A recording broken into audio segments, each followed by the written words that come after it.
আজকে আলোচনা চলছে আমাদের এখানে এসে মানুষ আমরা আমাদের গ্রাসরুট লেভেলে যে সমস্ত লোকসভাতে আমরা কাজ করছি, গ্রাসরুট লেভেলে যেখানে আমরা সংগঠন শক্তিশালী সেই সমস্ত জায়গাতে দেবো। শুধুমাত্র বহরমপুর নয়, মুর্শিদাবাদের জেলায় যে 3টে সিট আছে সেটা আমাদের পাখির নজর আছে, এবং মালদাতেও 2টো সিট আছে, আপ টু আমরা এতে পর্যন্ত বালুরঘাট আছে, এবং আমাদের তো ওই বঙ্গে আছে।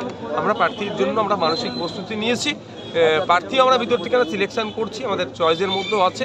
দেখুন, আমাদের লক্ষ্য হচ্ছে যে এমন মানুষকে আমরা জিতিয়ে পাঠাবো তার নির্বাচনী ক্ষেত্রে মানুষের চা পাওয়ার কথা, এবং সারা রাজ্যের যে সমস্ত জায়গায় মানুষ বঞ্চিত হচ্ছে তাদের কথা যেমন আইনসভার মধ্যে তুলতে পারে, সেই ধরনের মানুষকে আমরা নির্বাচিত করে পাঠানোর চেষ্টা চালাচ্ছি। এবার বহরমপুরের মানুষ যদি আমাদেরকে দোয়া আশীর্বাদ তথা তাদের ভোটটা দেয়, তাহলে হয়তো আমাদের এখান থেকে যিনি আমরা দাঁড় করাবো, হয়তো তিনি পার্লামেন্টে যেতে পারেন। অনেক সময় দেখা যায় দল বদলু প্রার্থী হয় অন্যান্য রাজনৈতিক, সেখানে কি এখানে নিজের দলেই যারা কর্মী তারাই? দেখুন, ব্যাপারটা হচ্ছে 2টো কারণে মানুষ দল বদলায়। আমি যদি 3টে কারণ, একটা হচ্ছে কোনো লোভের কাছে, কোনো ভয়ের কাছে, আর একটা হিডেন এজেন্ট আছে কারণ, সেটা এখন আর বলছি না।